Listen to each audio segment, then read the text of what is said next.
What up, everybody? This is Dario Hunt with Living Life Fearless, and I'm back this time with my first reaction to a TV series, Marvel and Netflix's Luke Cage Season 1. They've been on an absolute roll with their series. Daredevil and Jessica Jones were both certified hits, and Iron Fist looks like yet another sure thing for them. The thing I like about these series is that they're taking a lot of these lesser known characters and really fleshing them out over about 13 episodes. They're giving people a reason to care about them and their stories, while they manage to both keep them very grounded and relatable, something that the bigger movies that just can't accomplish in their runtime. So there's no doubt I was going to check out Luke Cage first season, but I was always skeptical about Luke Cage, and I didn't know much about him as a character because he was based off of old 70s blaxploitation films and TV shows, and to me he just seemed like a living, breathing, walking stereotype. But if anybody could prove me wrong, it'd be Marvel.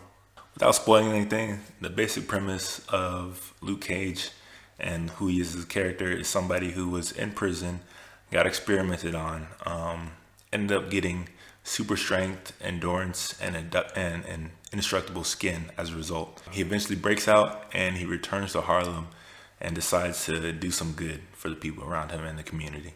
And like the overall timing of Marvel introducing one of their first major black superheroes, and the fact that he is bulletproof seems almost a little too coincidental to be an accident. So there are definitely some nods to the issues and stuff that are going on around the country right now. It's another origin story. It's basically you see Luke coming to grips with his new powers and taking the full plunge into actually becoming a hero.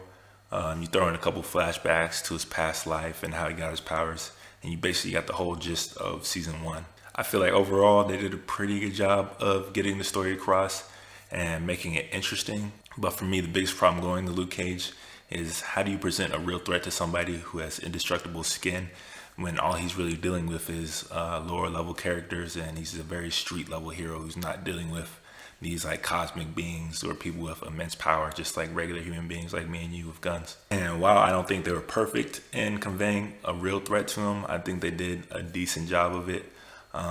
By either through collateral damage, threat of exposing him as an actual fugitive, or using exploding bullets. Music is a very integral part of who Luke Cage is and the series as a whole, and especially hip hop and classic hip hop. The director himself said before the series premiered that they approached the whole season like a mixtape, and every single episode title it is actually named after a Gang Starr song. They go even further with like these musical touches by actually having Method Man show up in one of the episodes.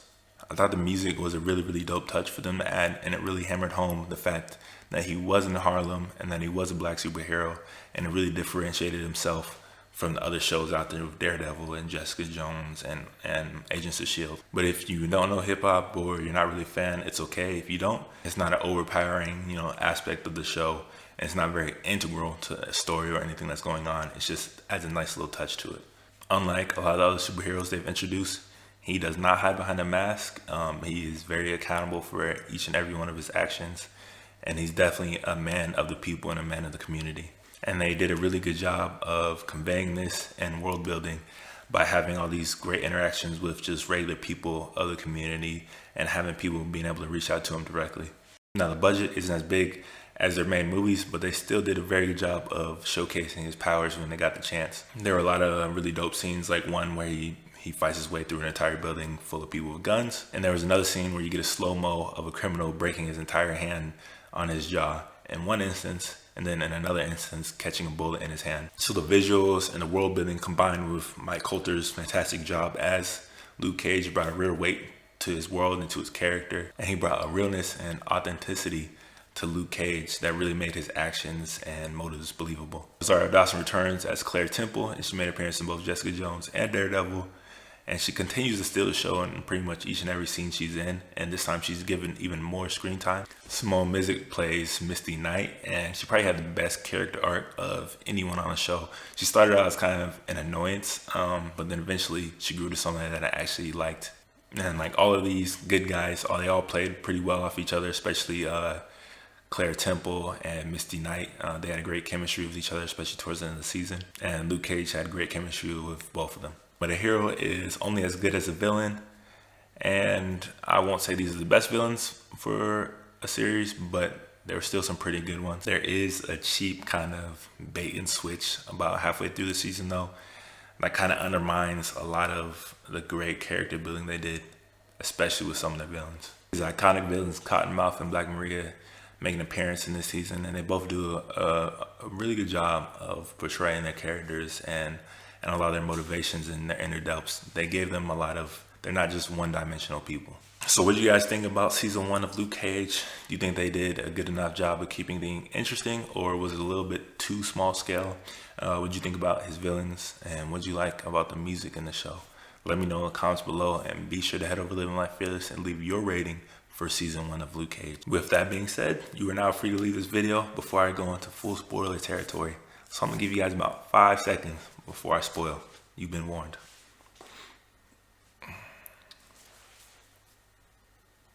Cottonmouth was built up to be this main baddie for Luke Cage all through the promos and trailers and even the first part of the season. But the real main antagonist was Diamondback. And I think this was a mistake because Cottonmouth was this layered villain who wasn't one-dimensional and had all these deeper motivations, whereas Diamondback was just one-dimensional and was very, very cartoonish in his depiction.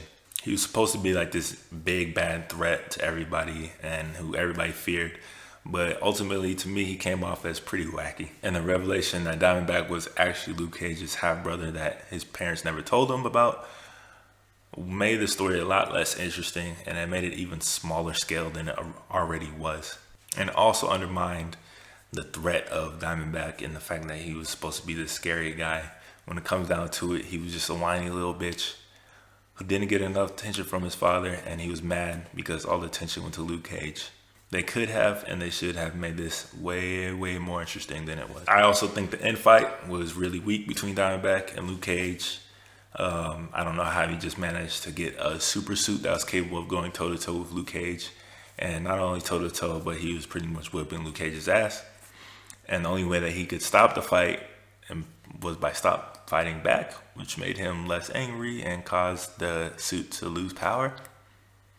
Yeah, it shit just didn't add up and it didn't make any sense to me. It was a very weak end to a very solid season. But Diamondback is not dead. As you see, the doctor who experimented on Luke Cage in the first place grabbed him, and it looks like he's set to do his own experiments on Diamondback.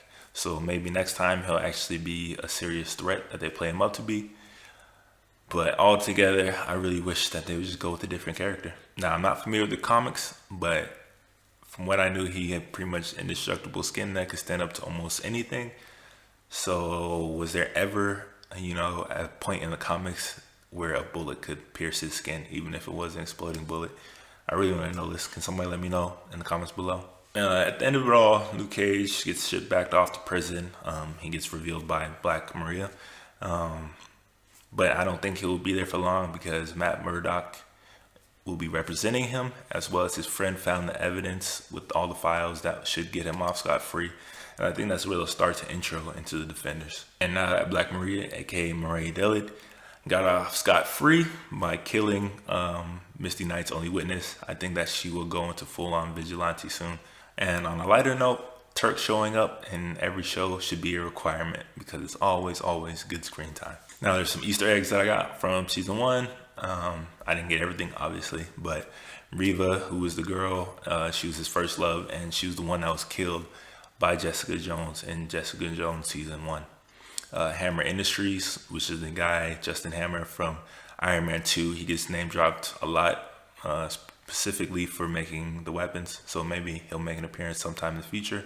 And thankfully he doesn't wear the headband and the yellow shirt from his original comics, but they do put a nod to this. After he escapes prison and swims across the channel, he finds the yellow shirt and puts it on and looks in the car window. There were multiple instances where Misty, I thought, was going to lose her arm. In the comic books, she actually is a vigilante and she has a bionic arm, so I think that's just them, putting a little wink into that. And while she didn't lose it this time, I'm sure she will lose it in the future. And Claire at the end takes an ad for martial arts classes from Colleen Wing, and Colleen Wing will be a very integral part in the upcoming Iron Fist series.